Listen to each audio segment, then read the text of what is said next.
சஞ்சு சாம்சன் இந்த மனுஷனுக்கு வந்து சப்போர்ட் பண்ணி ஏகப்பட்ட வீடியோ வந்து போட்டிருக்கோம். நாம மட்டும் கிடையாது. மொத்த இந்தியாவுமே வந்து நிறைய வந்து சப்போர்ட் பண்ணியிருக்குது. ஆனால் அதே மாதிரி ஒழுங்காக விளையாடாதப்போ போட்டு திட்டுன்னு திட்டிருக்கோம். ஆனால் இன்னைக்கு அவர் பிக் ஸ்டேஜில் முக்கியமான மேட்ச்சில் பெர்ஃபார்ம் பண்ணுறப்போ மனசுக்கு அவ்வளோ சந்தோஷமாக இருந்துச்சு. அதுவும் இந்தியா வந்து இன்னைக்கு இன்னொரு மிகப்பெரிய ஹிஸ்ட்ரி வந்து மேக் பண்ணியிருக்கு. இந்த 175+ அவங்க சேஸ் பண்ணதே கிடையாது. ஸோ அப்படி இருக்கிறப்போ இன்னைக்கு 190+ வந்து ரொம்ப கம்ஃபர்டபுளாக சேஸ் பண்ணியிருக்காங்க அப்படின்னா அதுக்கு சஞ்சு சாம்சன் மட்டும்தான் முக்கியமான காரணம். ஏன்னா அந்த அக்ரெசர் ரோல் ப்ளஸ் அந்த கன்சாலிடேஷன் பண்ணுற ரோல் இது ரெண்டுத்தையுமே வந்து ஒன்றா சேர்த்து பண்ணுறதுன்றது அவ்வளோ ஈஸியான விஷயம் கிடையவே கிடையாது.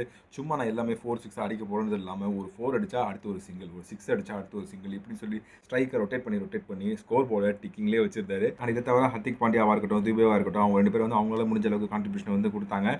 இதை தவிர சூரியகுமார் யாதவாக இருக்கட்டும், அபிஷேக் சர்மாவாக இருக்கட்டும், இவங்க 2 பேருமே இன்னும் பெரிய டீம்ஸ்க்கு எதிராக பெரிய ஸ்டேஜஸில் முக்கியமான ப்ரெஷர் சுச்சுவேஷனில் இன்னும் அடிக்கவே இல்லை.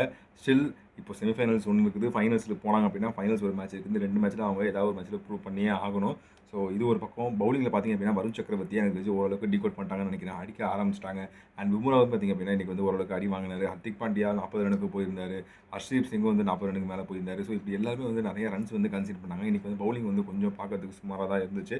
பட் அதுக்கு வந்து பிச்சுமே ஒரு காரணமாக இருக்கும்னு நினைக்கிறேன். கொஞ்சம் வந்து பேட்டிங்க்கு சாதகமான பிச்சாக தான் இருந்துச்சு. ஒரு பக்கம் வெஸ்ட் இண்டீஸ் சைடில் வந்திங்க அப்படின்னா வெஸ்ட் இண்டீஸ் ஜெயிக்கணும் அப்படின்னா அது அவங்களோட பேட்டிங்கால் மட்டும்தான் ஜெயிக்க முடியும்.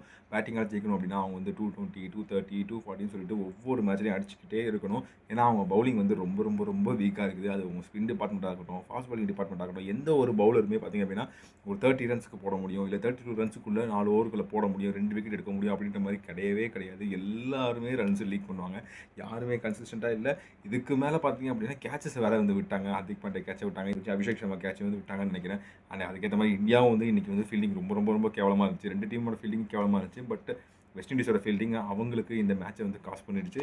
ஸோ வெஸ்ட் இண்டீஸ் பார்த்திங்க அப்படின்னா இது வரைக்கும் வந்ததே பெரிய விஷயம் அப்படின்ற மாதிரி தான் இருக்குது. அவங்க வந்து 2016 என்ன பண்ணோமோ 2026 பண்ணுவோம் அப்படின்ற மாதிரி வந்து சொல்லியிருந்தாங்க. பட் 2016 இருந்த டீம் வந்து வேறு, அவங்க டாமினேட் பண்ணாங்க.